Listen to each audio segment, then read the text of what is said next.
Hey everybody, Brad here from Williams OT Driver Assessments and Rehab, and I'm here with Larissa, who's one of our driver trained OTs, and we just wanted to let you know basically about some of the extents our driver trained OTs go to. Larissa works with us during the week, but has done so since basically the start of the year. If you haven't met her yet, this is Larissa. Hi. Larissa, let us know, what have you done to enhance your learning that everyone might find interesting? So I decided that given that we were having quite a few people with going through the learner process. Yep. And it's been 25 years since I've actually sat for my license. Yeah, and longer for me, I reckon. Yep. A lot has changed since then.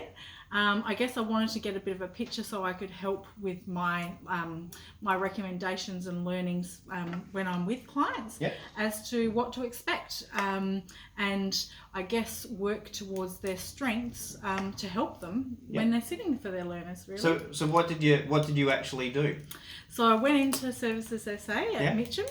And asked the teller there quite a few questions about what the process was with regards to paper test versus the computer test, and whether people could sit a combination of both, or if it was one or the other. Turns out it's one or the other. One or the other, so we can't combine. So it's just you do it by paper or just on the computer. Yep. So what's the difference between the two?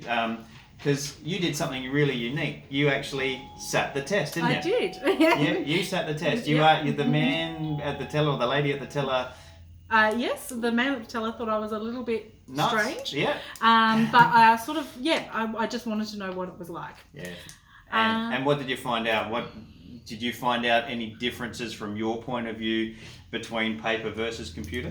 So I only did the computer version. Yep. They let me look at the paper version. Mm-hmm. I guess it did give a bit of an idea about if people are good with just circling answers with regards to the intersection section particularly, then that works quite well. Yeah. But I could see that some people would obviously have a greater strength in doing the computer-based test where you just touch your answers and you can review them afterwards as well. So with the computer, they generate the questions for you and it just moves on to the next question, doesn't it? So when you press your submit button for the question, then it moves on to the next question. Does it tell you straight away whether you've got that one correct or not? No. So what actually happens is it's part A, part B on the computer. They set it up. They give you 3 test questions at the beginning, and you don't know whether you've got those right or wrong. It's just getting you used to the process and what that looks like and the touch screen and moving on. Yep. So they give you that. I found it interesting that you didn't get the feedback, but that's how it is. Yes. And then you literally have the 8 intersection questions. Yes. At the end of that, it does give you an opportunity to go back and review your answers, which I would recommend because I guess, rethink and have a look at fresh eyes again. Yeah, so I just scrolled back right to the beginning of the first question and went through each one again, just double checking my answers, which was a good thing I did because I noticed I'd done one wrong. Yeah.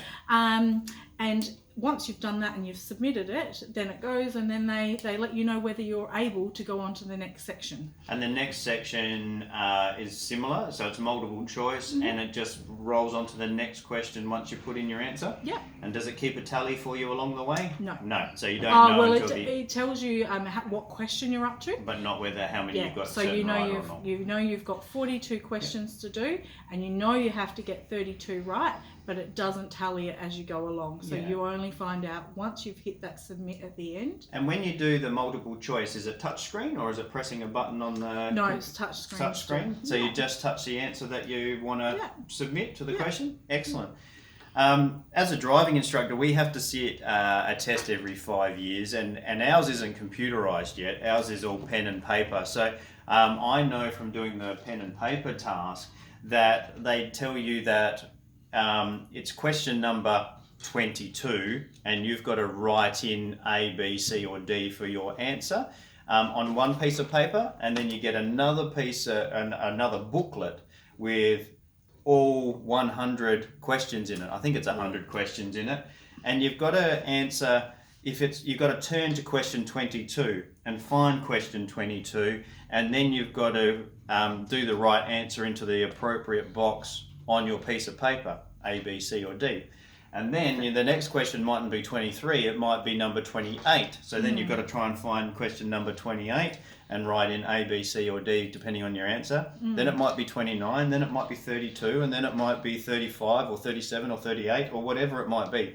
There's a completely different combination. And that's exactly what the paper based. So I didn't do it, but that's what. So the first 8 questions, you obviously need to get that right before you can turn over the page. And once you turn over the page, there's a whole heap of boxes with the question numbers that you need to find in the booklet, similar to what you're saying. Yeah. So I guess that you would need to be able to flip through, find the right question, find your right answer, then put it into your box. So the computer takes a lot of that orientation elements out of it. So that's something to keep in mind. The paper base is all black and white. Is the computer all black and white?